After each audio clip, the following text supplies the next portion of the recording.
I was putting the final touches on our wedding vows when my phone buzzed with a text from Allison. We were exactly 2 weeks away from what should have been the happiest day of our lives. After 3 wonderful years together, everything seemed perfect. The venue was booked, invitations sent, and our honeymoon planned. Her message simply read, "Need some space to think about us. Do not contact me for a few days." Confused, I called her immediately. No answer. Hours later, I discovered the truth through a friend's Instagram post. Allison was not thinking at all. She was partying at a beach resort with her college friends. My heart sank. Before I tell you what I did when my bride abandoned me right before our wedding drop, a comment letting me know where you are watching from, and hit subscribe if you want more real-life stories of betrayal and redemption. I first met Allison during a fierce winter storm that had brought our city to a standstill. I had taken refuge in a small coffee shop downtown, the kind with exposed brick walls and mismatched furniture. The place was packed with others seeking warmth, but somehow there was an empty chair at her table. She wore a chunky blue sweater, her auburn hair still flecked with melting snowflakes. When I asked if I could join her, she looked up from her book and smiled. That smile would change the course of my life. "As long as you do not mind sitting with someone who just ordered the last cinnamon roll," she said with a playful grin. We ended up talking for hours as the storm raged outside. Allison was sharp, funny, and ambitious. She worked as a marketing executive for a tech company, and her passion for her career was infectious. I told her about my work as an architect and how I dreamed of designing spaces that could transform lives. By the time the snow stopped, we had exchanged numbers and a promise to meet again. Our relationship progressed with an easy momentum. We discovered a shared love of hiking and outdoor adventures. 3 months after we met, we took our first real trip together to Utah, exploring 5 national parks in 10 days. Standing on the edge of Bryce Canyon at sunrise, Allison tucked under my arm for warmth. I remember thinking this could be forever. "I have never felt this connected to anyone," she whispered, as if reading my thoughts. "It scares me a little, Jimmy." 8 months into our relationship, we decided to move in together. It felt like the natural next step. Allison found a beautiful apartment with a balcony overlooking the river, and we spent weekends hunting for furniture that reflected both our styles. Her preference for modern minimalism, softened by my love of warm, natural materials. Our lives intertwined easily. I supported her through a difficult transition when she changed companies, staying up late to help her prepare presentations. She attended every open house for my first major architectural project, charming potential clients with her marketing savvy. We made sense together. Where I was thoughtful and sometimes overly cautious, Allison was spontaneous and bold. She pushed me outside my comfort zone, and I gave her the stability she claimed she had always craved. A year and a half into our relationship, we decided to buy a home together. We found a fixer-upper in an up-and-coming neighborhood, a 1,920 bungalow, with great bones but outdated everything. Evenings and weekends disappeared into renovation projects.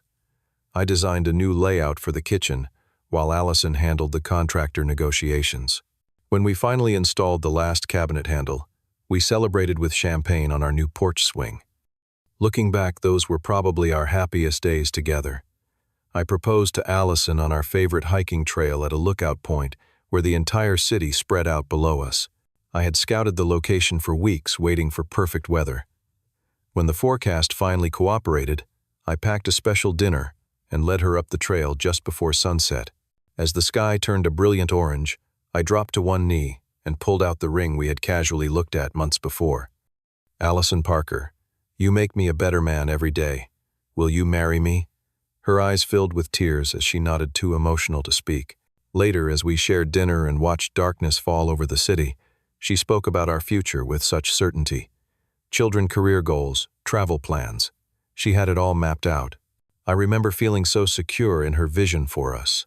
The engagement announcement was met with excitement from most of our friends and family. My parents adored Allison from the start, and her mother welcomed me warmly, though her father remained somewhat distant.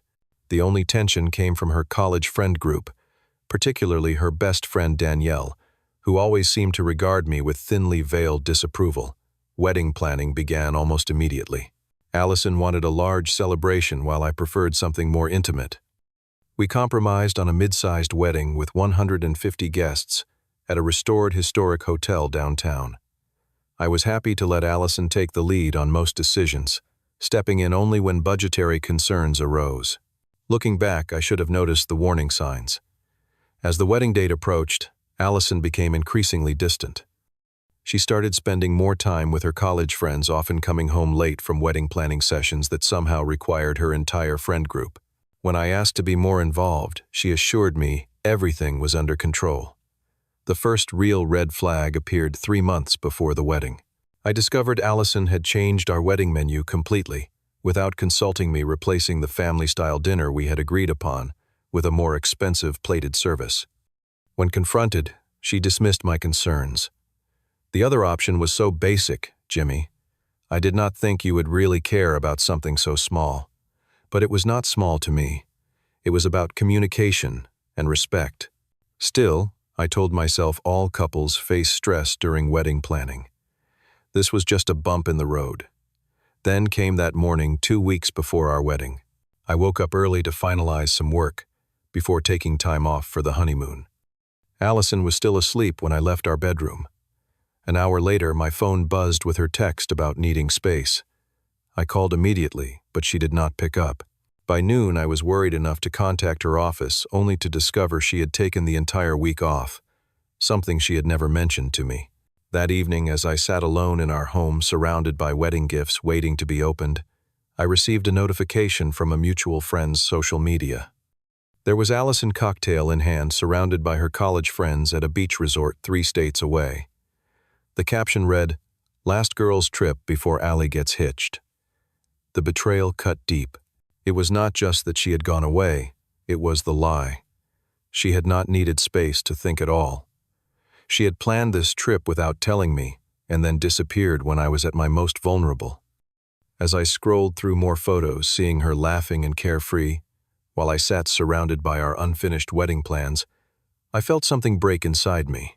I spent the first 24 hours cycling between calling Allison and staring numbly at my phone.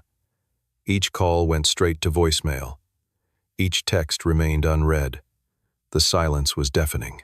On the second day, I reached out to her sister, Tara. We had always gotten along well, and I hoped she might provide some insight. Her response was evasive at best. "Jimmy, I am sure Allison just needed some girl time before the wedding. You know how stressed she has been with all the planning." But that explanation rang hollow. Allison and I had discussed everything in our relationship: vacations, financial decisions, even small weekend plans. A multi-day trip weeks before our wedding was not something that would have slipped her mind. Desperate for answers, I contacted Sophia, one of the few friends of Allison who had always been kind to me. After some hesitation, she revealed that this trip had been planned for months. "Look, I probably should not be telling you this, but they booked this back in February. It was supposed to be a surprise bachelorette thing, but then Danielle convinced everyone it should just be their old college crew. I am sorry, Jimmy. I thought you knew. 6 months. They had planned this trip 6 months ago, and Allison had never once mentioned it. The revelation sent me spiraling. I could barely focus at work. My boss noticed my distraction during an important client meeting and pulled me aside afterward. "Whatever is going on, take tomorrow off and sort it out," he said firmly.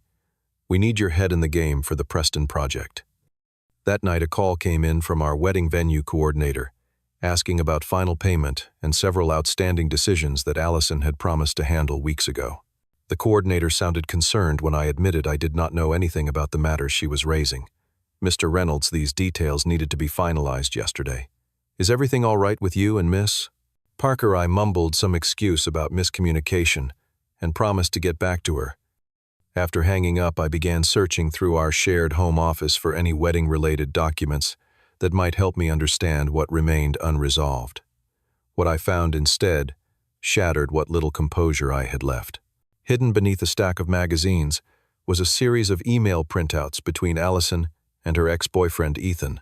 Their correspondence was recent, within the last few months, and while not explicitly romantic, carried an intimacy that made my stomach churn. They referenced inside jokes, shared memories, and future plans to catch up properly. In one email, Ethan asked if she was really sure about going through with the wedding. Allison's reply was non-committal. "Life is complicated. Let's talk when I see you." My hands shaking, I continued searching and discovered hidden credit card statements, showing thousands of dollars in charges at high-end stores I had never heard mentioned. Our joint savings account intended for wedding costs had been steadily depleted. Several withdrawals had been made at ATMs in locations Allison had never told me she visited. I called my best friend Derek, needing someone to talk to, before I completely fell apart.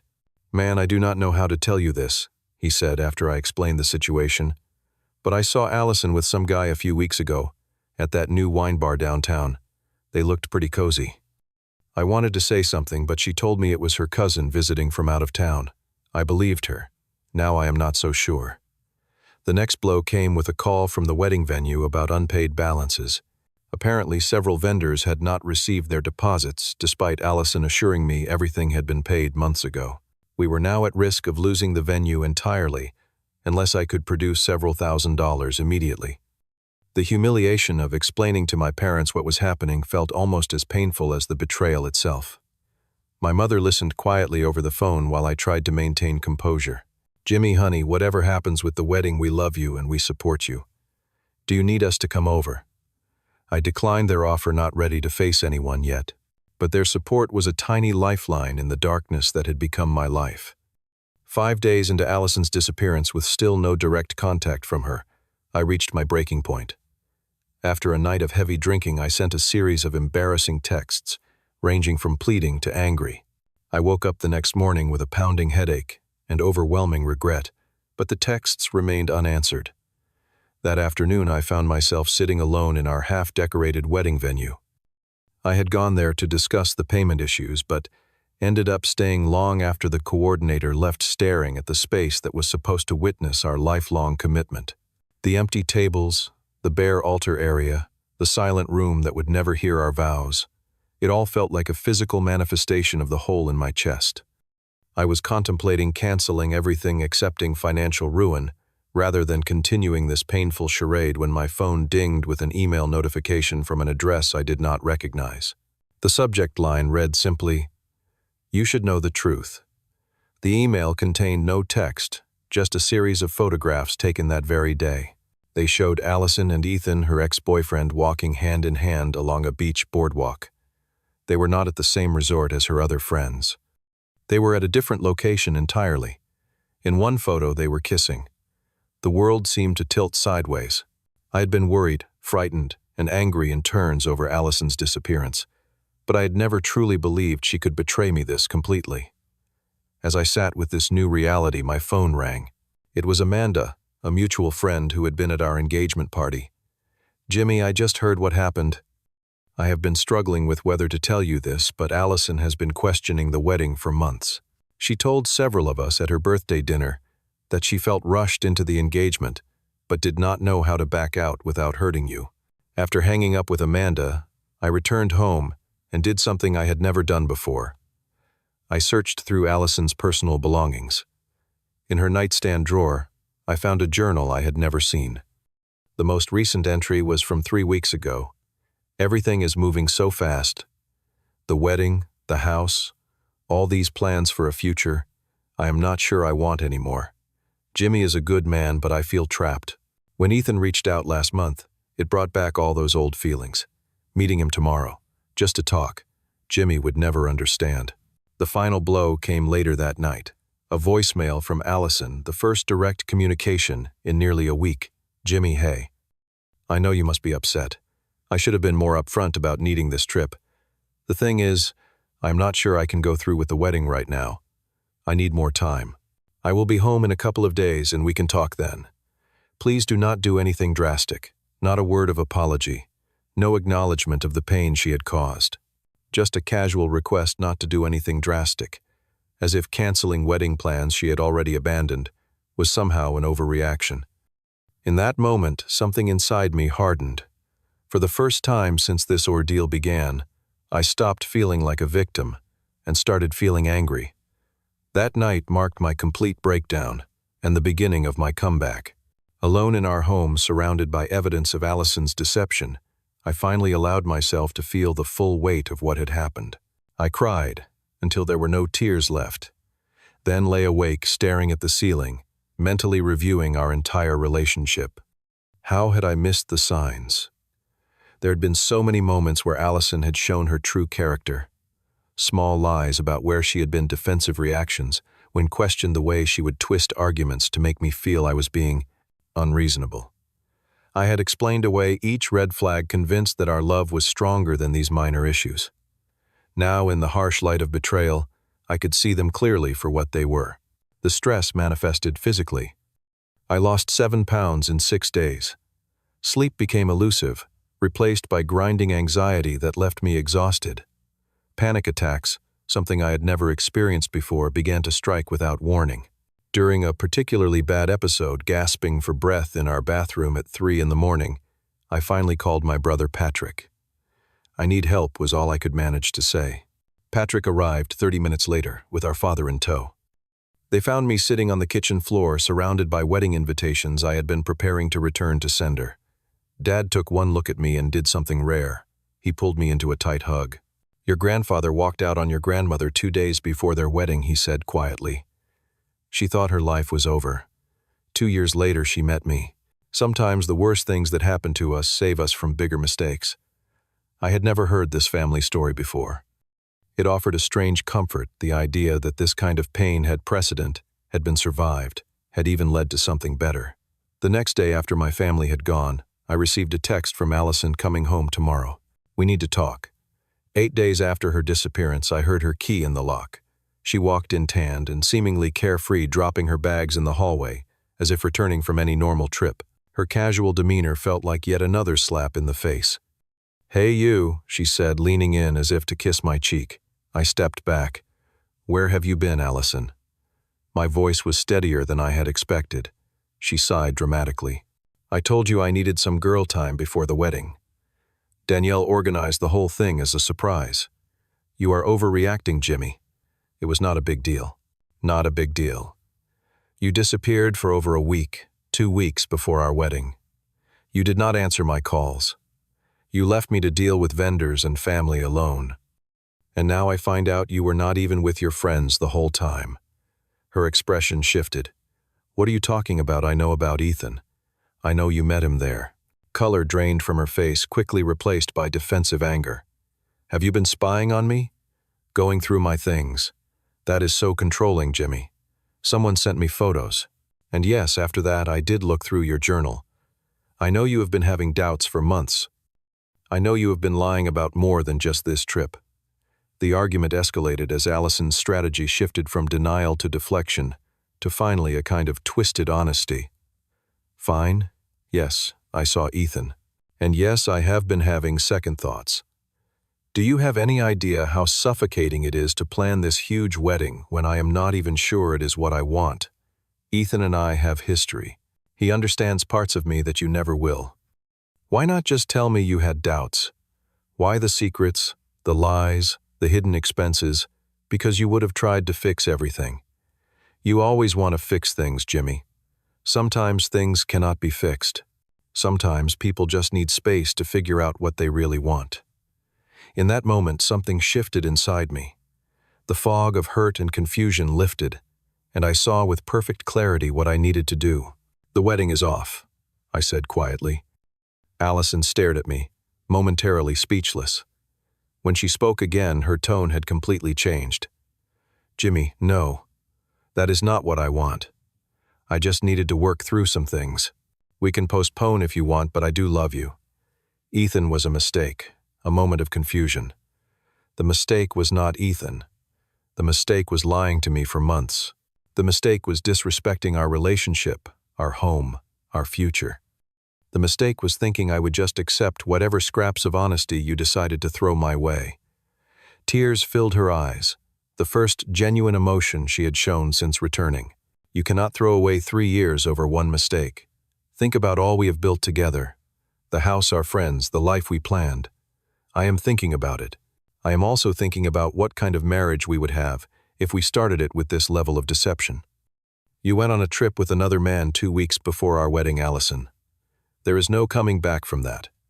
As my resolve became clear, her tactics changed again. She reminded me of financial entanglements, mutual friends who would take sides, family members who would be disappointed. When none of that worked, she turned to one final manipulation. No one will ever love you the way I do, Jimmy. You will regret this decision for the rest of your life. Standing in our living room, facing the woman I had planned to marry, I found strength I did not know I possessed. I already regret the years I spent not seeing you clearly. That ends today. I want you to move out by the end of the week. The look of shock on her face was almost worth the pain of the past 8 days. Almost. The next morning I began methodically canceling wedding arrangements. I called the venue first, explaining the situation without emotional embellishment. To my surprise, the coordinator expressed more relief than disappointment. Between us, Mr. Reynolds, your fiancé has been impossible to work with. We will see what we can do about recovering your deposit. I called every vendor personally, facing the embarrassment head-on. Most were understanding. Some even offered partial refunds despite their cancellation policies. The caterer, who had worked with my parents for years, refused to keep our deposit entirely. Life happens, Jimmy. You will get through this. The hardest calls were to the guests. I drafted a brief, dignified email explaining that the wedding had been canceled, offering no excuses or dramatic details. For close family and friends, I made personal calls. Most already knew something was wrong. My college roommate Frank summed up the general reaction. Honestly, man, I always thought she was a bit much for you. You deserve someone who appreciates what they have. As for finances, I created a detailed spreadsheet of shared expenses, debts, and assets. Allison had maxed out our joint credit cards and depleted our shared savings, but I was determined to start fresh without financial baggage from our relationship. I took out a personal loan to cover the remaining wedding costs, and my half of our joint debts, then formally removed myself from all shared accounts. The symbolic final act was returning the wedding rings. The jeweler offered only 40% of their value, but the freedom from that reminder was worth the financial loss. With that money, I booked a weekend at a mountain cabin, the solo retreat I desperately needed. In the aftermath of what should have been my wedding day, I discovered something unexpected, a community of support I had never fully appreciated. Friends I had lost touch with during my relationship with Allison reached out with phone calls, texts, and impromptu visits. My parents, who had put aside their concerns about Allison out of respect for my choices, now showed their love through practical help and quiet understanding. My boss Jack not only gave me the time off I needed, but assigned me to an exciting new project upon my return, a distraction that became a creative lifeline. My coworkers covered my duties without complaint, and one colleague in particular, Layla, checked on me regularly with coffee and conversation that never pushed for more details than I was ready to share. Healing is not linear, she told me one afternoon as we reviewed project plans. Some days you will feel fine, and others will knock you flat. Both are okay. With Allison gone from our home, I found myself surrounded by spaces filled with memories and shared possessions. Rather than wallow, I channeled my architect's instincts into redesigning my environment. I repainted the bedroom, replaced the furniture Allison had chosen, and created a home office in what would have been our future nursery. Each change was a small reclamation, a statement that this space and my life were mine to reshape. The financial aftermath was daunting, but not insurmountable. I worked with a financial advisor to create a recovery plan, cutting expenses, and taking on freelance design work to accelerate debt repayment. 6 months after the canceled wedding, I paid off the last of the credit card debt Allison had accumulated. Clicking submit on that final payment felt like cutting the last invisible thread that bound us together. During this period, I discovered how deeply Allison's presence had affected my social life. Friendships I had maintained, despite her subtle disapproval, flourished once again. I reconnected with my high school friend Marcus, who had never warmed to Allison, and through him met a new circle of people who knew nothing about my wedding disaster, people who saw me as just Jimmy, not the guy whose fiancé ran off. Therapy became an unexpected ally in my recovery. My initial reluctance gave way to appreciation for having a neutral space to process what had happened. Dr. Mercer helped me recognize patterns in my relationship with Allison that I had been blind to. My tendency to prioritize harmony over honesty, to make excuses for unacceptable behavior, to mistake intensity for intimacy. The relationship you had with Allison is not the only model for love, she reminded me. There are healthier connections waiting for you when you are ready. 8 months after the breakup, I took 3 weeks of accumulated vacation time and embarked on the road trip I had always wanted to take, but had postponed because Allison preferred resort vacations. I drove the Pacific Coast Highway from Seattle to San Diego, staying in small towns and hiking in national parks. Alone with the ocean on one side and mountains on the other, I found a peacefulness I had forgotten existed. In a small coastal town, I sat on a beach at sunset and realized something profound. I had gone an entire day without thinking about Allison. Not once had her name or face crossed my mind until that moment of recognition. The realization brought tears to my eyes, but for the first time they were tears of relief rather than pain. Just over a year after our would-be wedding date, I ran into Allison at a gallery opening for a mutual friend. I had known the possibility existed, but had decided not to let it keep me from supporting my friend's achievement. When we locked eyes across the room, I was surprised by my own calm. She approached cautiously, wine glass in hand. "Jimmy, you look good. Thanks. How have you been?" A shadow crossed her face. "Honestly, not great. Ethan and I lasted about 2 months before I realized what a mistake I had made. I have been doing a lot of thinking about us, about what I threw away. In the past, such words might have stirred hope or vindication. Now they simply existed as her truth separate from my journey. I hope you find what you are looking for, Allison. I really do. And you? Are you seeing anyone? I am focusing on myself right now. It has been good for me." She nodded, then asked the question that revealed she still did not understand what had gone wrong between us. "Do you think we could ever try again?" When more time has passed, I looked at her, truly looked at her, and felt nothing but a distant compassion for someone still lost in their own patterns. "No, Allison. That chapter is closed for me." As I walked away, I realized I had meant every word. The hold she once had over my heart and thoughts was gone. I had not merely survived her betrayal. I had used it as a foundation to build something stronger. In the months that followed, I continued to discover new aspects of myself.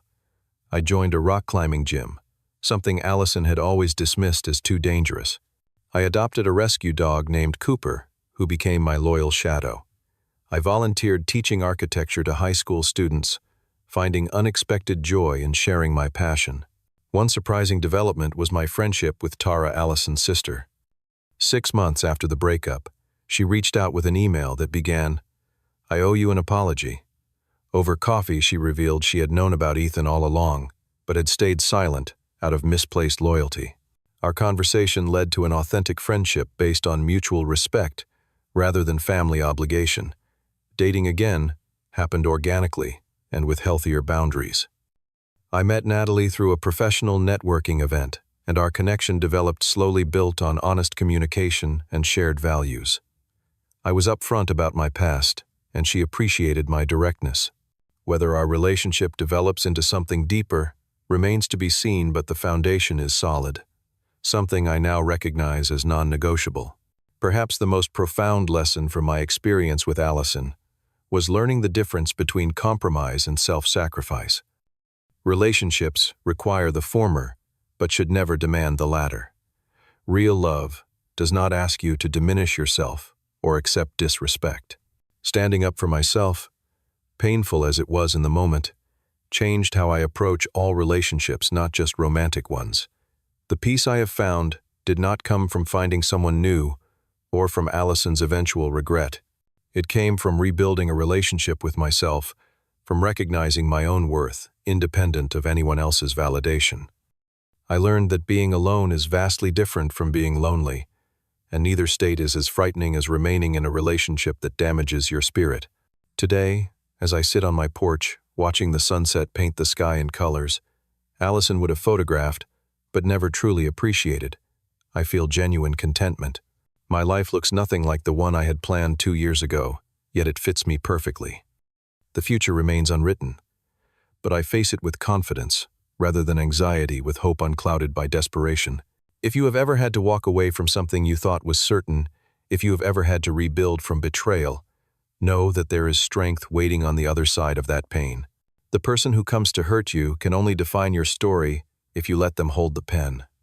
Have you ever had to make the difficult choice to walk away from someone who betrayed your trust? Share your experience in the comments below. If this story resonated with you, please hit the like button, subscribe to hear more journeys of resilience, and share with someone who might need to hear that surviving betrayal is not just possible. It can be the beginning of a far better chapter. Thank you for listening. And remember, your worth is never determined by how others treat you, only by how you choose to rise afterward.